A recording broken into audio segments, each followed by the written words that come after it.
ఈ councillor problem వల్లే నన్ను పని నుంచి తీసారు. నన్ను వాళ్ళేగా బండి కొట్టేమంది, నన్ను వాళ్ళే పని నుంచి తీశారు. అసలు ఏమనుకుంటున్నారా వాళ్ళు?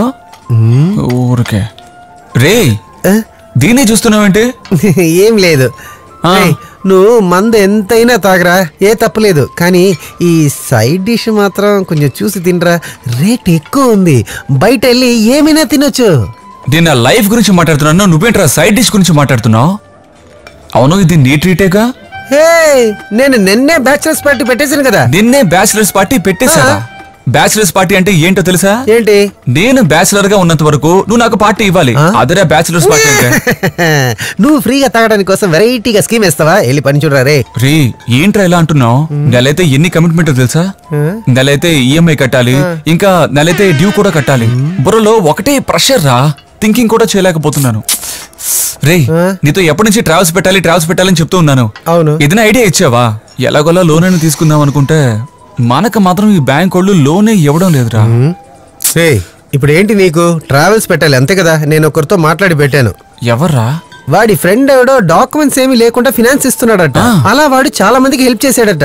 2 రోజుల్లో వచ్చేస్తాడంట. మనం డైరెక్ట్ గా వెళ్ళి మాట్లాడి అన్ని డీల్ చేసి వచ్చేద్దాం. డాక్యుమెంట్స్ లేకుండా ఇస్తారా? అన్ని మాట్లాడేశాను మామా.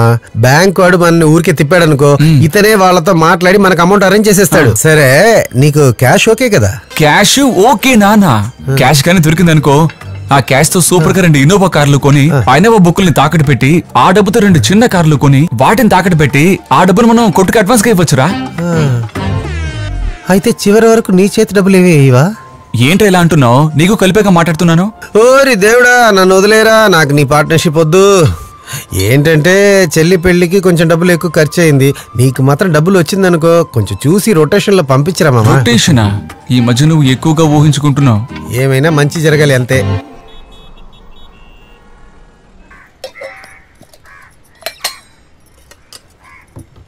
మా త్వరగా ఇవ్వమ్మా, పొద్దున్న రెడీ చేయటం తెలీదా? ఎంతసేపు వ్యాన్ వెయిట్ చేస్తుంది? ఉండవే, వస్తున్నాను. నువ్వు లేటుగా లెగిచి నన్ను అంటున్నావేంటి? ఇదే పని అయిపోయింది నీకు. ఇదిగో, నేను లేట్గా లేస్తానని తెలుసు కదా, నువ్వు పొద్దున్నే రెడీ చేయొచ్చు కదా. బాగా మాటలు నేర్చుకున్నావు, త్వరగా వెళ్ళు. ఏంటి అమ్మను బాగా ఎదిరించి మాట్లాడుతున్నావు? ఎదురింటి అమ్మ దగ్గర నుంచి నేర్చుకున్నావా? అంతే, నిన్ను కొట్టకుండానే. మా వస్తానమ్మా. రే రే, ఏంటమ్మా? డబ్బులు ఇచ్చేసి వెళ్ళరా. 2 నెలలుగా పాలవాడికి బాకీ ఉంది. 2 నెలలుగా నాకు ఇంట్లో కాఫీ ఇవ్వలేదు, డబ్బులట. ఇదిగో ఇంతే ఉంది. రే, కళ్ళద్దాలు తీసి చూడరా, 2000 ఉంది. ఏంటి 2000? అమ్మా ఇంకా నయం చెప్పావు. ఇదిగో 500 ఉంది, తీసుకో, జాగ్రత్త ఖర్చు పెట్టుకో. ఈ మధ్య నీకు ఖర్చులు ఎక్కువ. ఏంట్రా ఇది? రే, ఎంతసేపు చేస్తావురా? అమ్మకి పని పని తెలియక నన్ను డబ్బులు అడుగుతోంది. సరే నువ్వు పోనిపో. ఎండ బాగుందిరా. ఎండ ఎక్కువగా ఉంది కదా, కళ్ళు మూసుకో. వదులురా. రే, ఫ్యామిలీ డీటెయిల్స్ అడిగాడు, అన్ని ఇచ్చేసాను. ఇప్పుడు మనం చేయాల్సిన పని ఏంటి తెలుసా? అక్కడ వెళ్ళి కూర్చొని అతను ఎక్కడ చెప్తున్నాడో అక్కడ సంతకం పెట్టి రావాలి, అంతే మామ. రే, సైన్ చేయడం అంతా ఓకే, లోన్ అమౌంట్ ని కరెక్ట్ గా అరేంజ్ చేస్తారంటావా?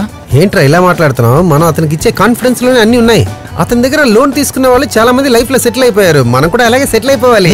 మనం మళ్ళీ ఆయనకి లోన్ ఇచ్చేంతగా సెటిల్ అయిపోవాలరా. ఏంటిది?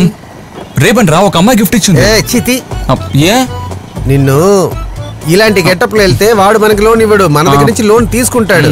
నువ్వు నీ కూలింగ్ గ్లాస్, అప్పు తీసుకోవడానికి కూలింగ్ గ్లాస్ ఒకటి. ఏం కలర్ రా? బ్లూ కలర్ రా, బాగుంది కదా.